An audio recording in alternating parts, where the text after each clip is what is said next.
नमस्कार शेतकरी बांधवांनो, मी अभिजित दत्तात्रय देशमुख, महात्मा फुले कृषी विद्यापीठ राहुरी अंतर्गत कृषी महाविद्यालय धुळे ग्रामीण कृषी कार्यानुभव कार्यक्रमांतर्गत आपले सहर्ष स्वागत करतो. संगमनेर तालुक्यातील निमोण गावचे रहिवासी असलेले तरुण शेतकरी श्रीकांत मच्छिंद्र मंडलिक यांनी कुक्कुटपालन अर्थात पोल्ट्री फार्मिंग व्यवसायात कशा प्रकारे यश संपादन केले हे आज आपण जाणून घेणार आहोत.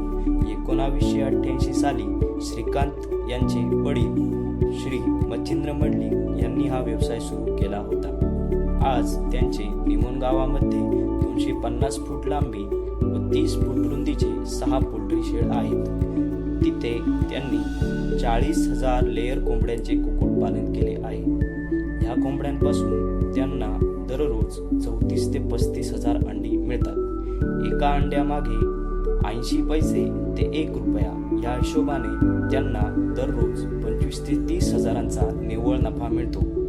चला तर श्रीकांत मंडलिक यांच्याकडूनच जाणून घेऊया त्यांच्या पोल्ट्री व्यवसायाबद्दल. नमस्कार श्रीकांत. नमस्कार. आपण आणि आपले वडील 1988 पासून पोल्ट्री व्यवसायामध्ये आहे, तर त्याबद्दल आम्हाला थोडी माहिती सांगा. साईनाथ ॲग्रो प्रायव्हेट लिमिटेड हा माझ्या वडिलांनी 1988 मध्ये सुरू केलेला व्यवसाय. 500 पक्ष्यांपासून सुरुवात केलेला व्यवसाय आज जवळपास 60,000 पक्ष्यांच्या कॅपॅसिटीवर आहे आणि ज्याचा इयरली टर्नओव्हर 1.5 CR पर्यंत आहे. तर आपल्याकडे लेअर आपण सांगितल्याप्रमाणे आपल्याकडे लेअर पक्षी आहेत. तर कुठल्या जातीचे लेअर पक्षी वर किती आता आपल्याकडे किती लेअर पक्षी आहेत? आत्ता करंट स्टेजला आपली टोटल कॅपॅसिटी जी आहे ती 60,000 पक्ष्यांची आहे आणि त्यातले आपले 40,000 पक्षी आपल्याकडे सध्या प्रोडक्शन स्टेजवर आहेत आणि 20,000 पक्षी हे ग्रोविंग स्टेजला आहेत. आपल्याकडे 20,000 पक्ष्यांसाठी सेपरेट ग्रोविंग फार्म्स आहेत आणि प्रोडक्शन फार्म सेपरेट आहेत. कुठल्या जातीचे पक्षी? आपल्याकडे आत्ता जे आहेत ते BB300 आहेत, ज्याचं आपण सध्या प्रोडक्शन करतो.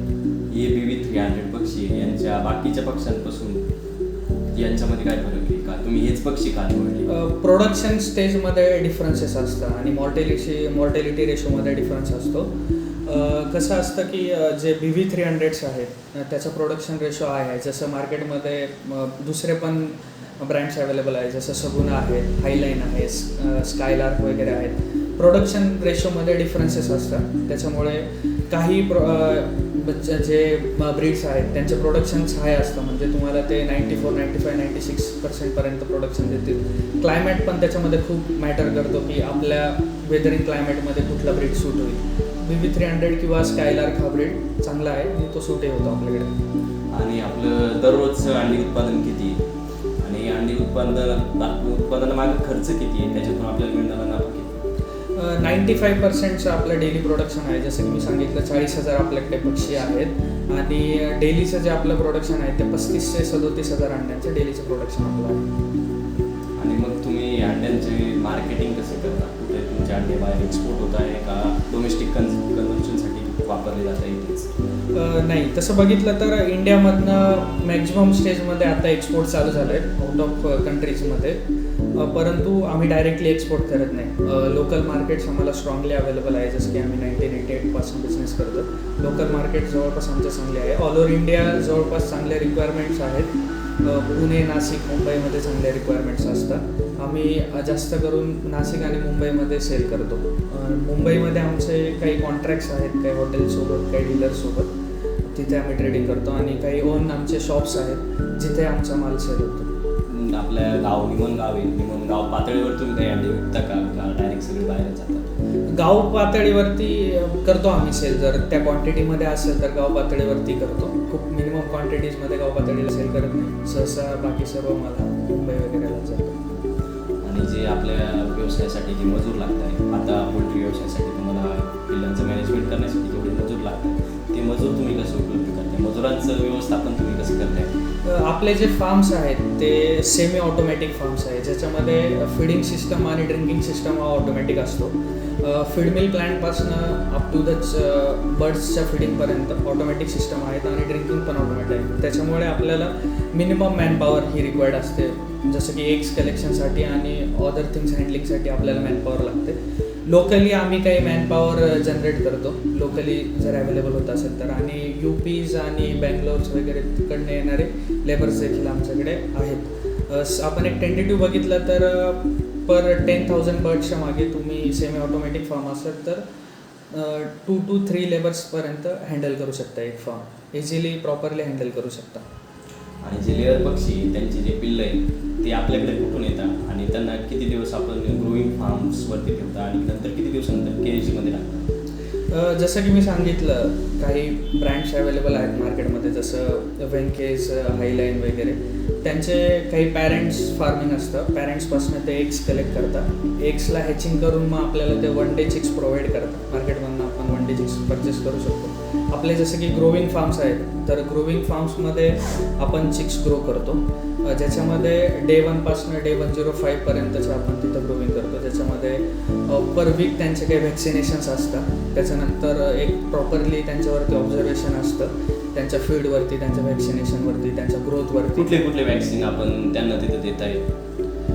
बरेचसे वॅक्सिन्स असतात, जसं की मी सांगितलं वीकली वॅक्सिन असतात. तर त्यात काही जे मॅक्झिमम स्टेजेसचे आहेत, तर जे व्हायरल डिसीजचे वॅक्सिन्स असतात ते वॅक्सिन आपण देतो, की इन फ्युचर प्रोडक्शन स्टार्ट झाल्याच्यानंतर जे काही डिसीज येतील त्याचं आपण प्रिव्हेंटली वॅक्सिनेशन करतो. आणि जसं की मी सांगितलं, ऑब्झर्वेशन आपल्याला करावं लागतं चिक्सच्या ग्रोवरती. तर चिक्सची ग्रोथ पर डे कशी होते किंवा त्यांना काय फीडमधनं इन्ग्रेडियंट रिक्वायर्ड्स आहेत त्यानुसार आपण फीड त्यांना प्रोव्हाइड करत असतो. आणि आफ्टर 105 days नंतर आपण त्यांना केजेसमध्ये शिफ्ट करतो. जवळपास या शिफ्टिंगमध्ये त्यांना एक 10 days जातात, की ज्याच्यामध्ये त्यांचा सेटअप होईल केजेसमध्ये प्रॉपर. आणि आफ्टर 10 days म्हणजे एक 105 to 113 daysच्या नंतर प्रोडक्शन तुमचं स्टार्ट होतं, ज्याच्यामध्ये इनिशियल स्टेजला तुमचं 10% पासून प्रोडक्शन स्टार्ट होईल आणि त्याच्यानंतर अप टू तुम्ही 95-96% प्रोडक्शन घेऊ शकता. आधी जसं माझ्या माहितीप्रमाणे आधी आपल्याकडं बॉयलर पक्षी होते. बॉयलर पक्ष्यांतून आपण आपल्या व्यवसायाची सुरुवात केलेली.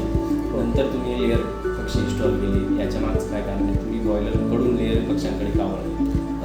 1988मध्ये ज्यावेळी स्टार्ट केलं 500 बर्ड्सवर, त्यावेळी कॉकलेअरचे आम्ही फार्मिंग केलं अप टू 1992पर्यंत. 1992 नंतर आम्ही ब्रॉयलरमध्ये जराशी इन्व्हेस्टमेंट केली. ब्रॉयलरमध्ये जवळपास 2016पर्यंत आपण वर्किंग केलं, 2016-17पर्यंत. 2016-17ला जी नोटबंदी झाली त्यात बरेचसे स्मॉल स्केल बिझनेस आणि जे कॅशमध्ये चालत होते त्यांना बराचसा लॉसेस झाला. त्यात पोल्ट्री इंडस्ट्री आहे. त्यामध्ये जो लॉसेस झाला तर त्या लॉसेसमध्ये जरासा आम्ही ट्रॅक चेंज केला. आणि दुसरं ब्रॉयलर चेंज करण्याचं कारण असं की ब्रॉयलरमध्ये रिस्क खूप असते.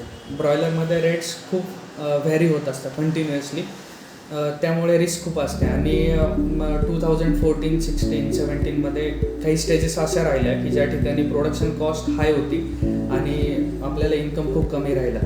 जर सेलिंगमध्ये तुम्हाला खूप जे अर्निंग होतं ते खूप कमी मिळत होतं. त्या केसमध्ये बरेचसे स्मॉल स्केल फार्मर हे लॉसेसमध्ये गेले. त्यानंतर जे तरुण उद्योजक आहे किंवा तरुण शेतकरी ज्यांना कुक्कुटपालन व्यवसायाकडे वळायचं नाही, तर त्यांच्यासाठी त्यांना तुम्ही मार्गदर्शन कसं कराल? त्यांना कोणता सल्ला तुम्ही द्याल? पोल्ट्री फार्मिंग इंडस्ट्री न्यू कमर्ससाठी खूप बेस्ट आहे. आणि त्यातल्या त्यात लेअर फार्मिंग जे एग्स प्रोडक्शन आहेत ते न्यू कमर्ससाठी बेस्ट आहे. ज्याच्यामध्ये कसं राहील की जी रिस्क आहे, लॉसेस आणि फेल्युअरची जी रिस्क आहे ती एग्समध्ये कमी असते. जसं की ब्रॉयलर्समध्ये खूप सारे अप अँड डाऊन्स असतात. सपोज ब्रॉयलरचं जे प्रोडक्शन आपण घेतो, अप टू 2 kg गेन करायला ब्रॉयलर्सला 40 to 41 days लागतात.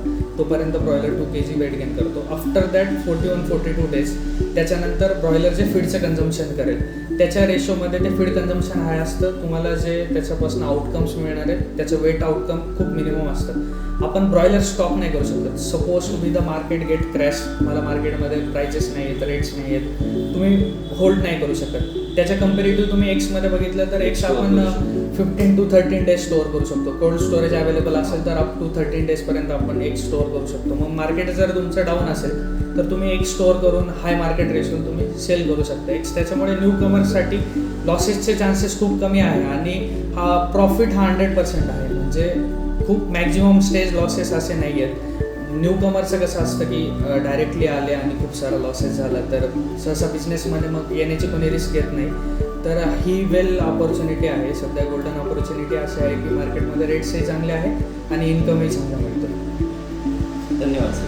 तुम्ही आम्हाला तुमचा महत्त्वपूर्ण वेळ आम्हाला दिला त्याबद्दल धन्यवाद.